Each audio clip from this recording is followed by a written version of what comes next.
Menurut cerita rakyat, The Flying Dutchman adalah kapal hantu yang tidak akan pernah boleh berlabuh, tetapi harus mengarungi 7 lautan selamanya. Kadang-kadang disinari dengan sorot cahaya redup. Banyak versi dari cerita ini. Legenda itu berasal dari Belanda.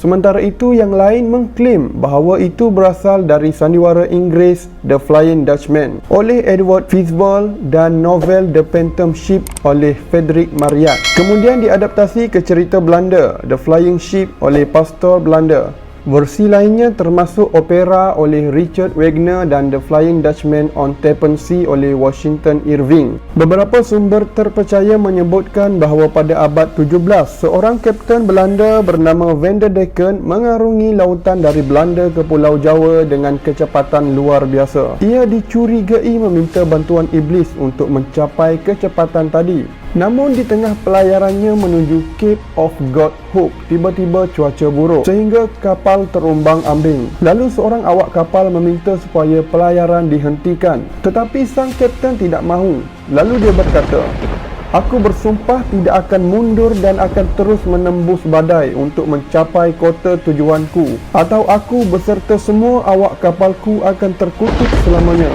Tiba-tiba badai menghantam kapal itu sehingga mereka kalah melawan alam.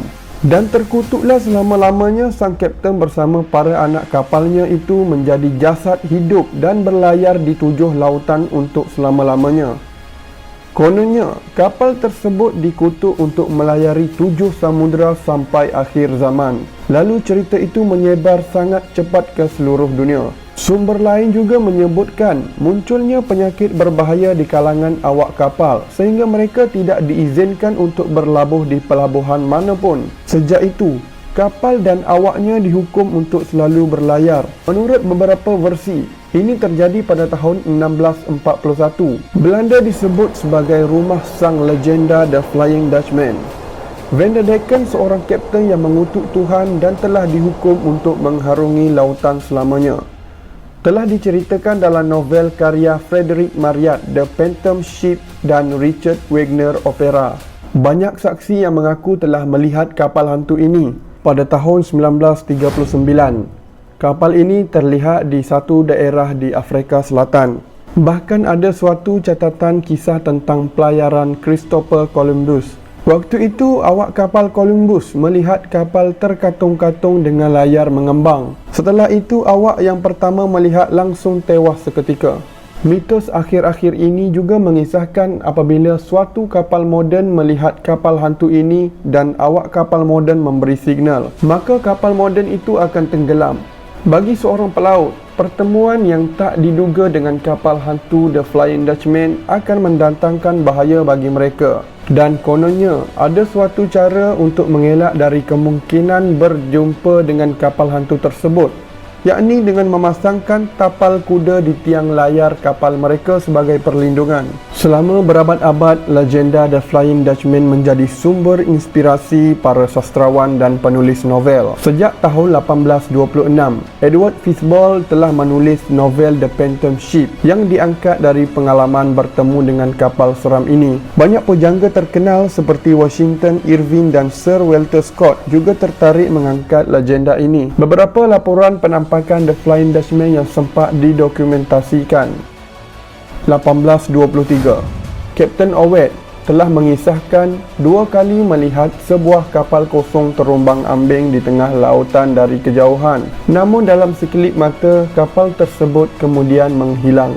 1835, sebuah kapal berbendera Inggeris yang terkepung oleh badai di tengah samudera didatangi oleh sebuah kapal asing yang disebut-sebut sebagai kapal hantu The Flying Dutchman. Kemudian secara tiba-tiba kapal asing tersebut mendekat dan seakan-akan ingin melanggar kapal mereka. Namun anehnya, sebelum kejadian saling berbenturan, kapal asing tersebut kemudian lenyap seketika.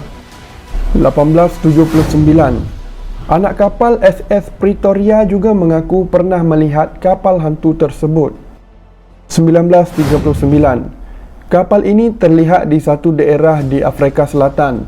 Beberapa orang yang menyaksikan terkejut kerana kapal usang tersebut tiba-tiba menghilang. 1941, beberapa saksi mata di pantai Glencairn melaporkan sebuah kapal usang yang melanggar batu karang dan terpecah belah. Namun setelah dilakukan penyelidikan di TKP, tidak ada tanda-tanda dari bangkai kapal tersebut.